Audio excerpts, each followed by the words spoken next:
Hey guys, today we're working on a 2003 Dodge Ram 2500 5.9 liter diesel engine, and we are having an alternator issue. I have a link in the description to how I diagnosed that, and today we're gonna pull it and put a new one in, and hopefully that fixes our charging issue. Whenever we're working on power issues, especially the alternator, the first thing we want to do is disconnect both batteries. So there's a little belt diagram. Hopefully yours is still on there. It shows you that this is the tensioner right here, which is this guy right here. A great belt removal tool here that I highly recommend. I'll link it in the description.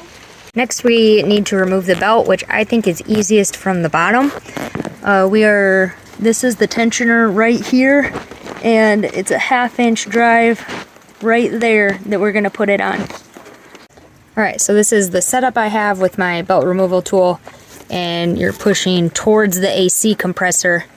And then it's easier if you have someone on top to pull the belt off, but I just did it myself. I pushed it as far over, and then I tried to get off the AC compressor. It was kind of hard, and I was able to reach up to, I think that's the water pump, hard to tell from here, but that had a smooth pulley, which is easier to slip off, so I was able to reach my hand up there, but it's kind of a tight squeeze. If you have bigger hands and arms, that might not work, but you also might be stronger to get it over farther and slip it off either the crankshaft or the AC compressor instead.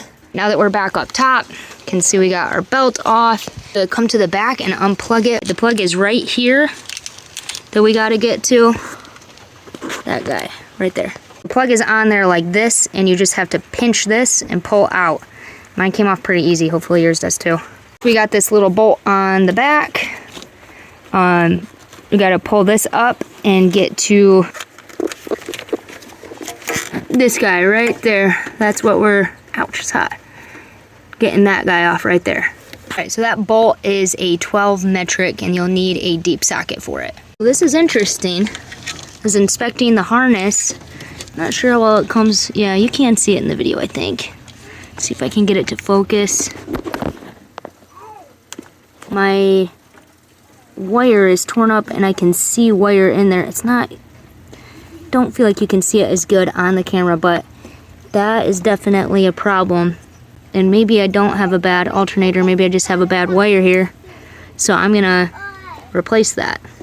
All right, I got it out. You can see it a little better that man, it just does not want to focus on it.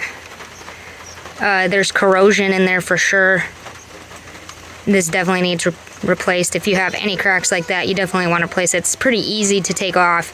It was because you already got this side off, and then this side was just connected to this right here. So I just unscrewed that, and it pulled right out. There might be a couple of zip ties holding it to this, or I think it was this one actually.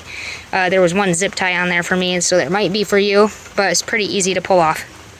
All right, then you just have this guy and that one down there. Those are a 15 metric socket.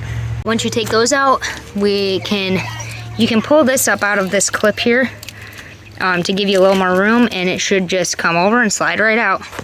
Everything goes back in just the way you took it out. Make sure you don't connect your batteries back up until you get everything connected back on here so that you don't accidentally fry your new alternator.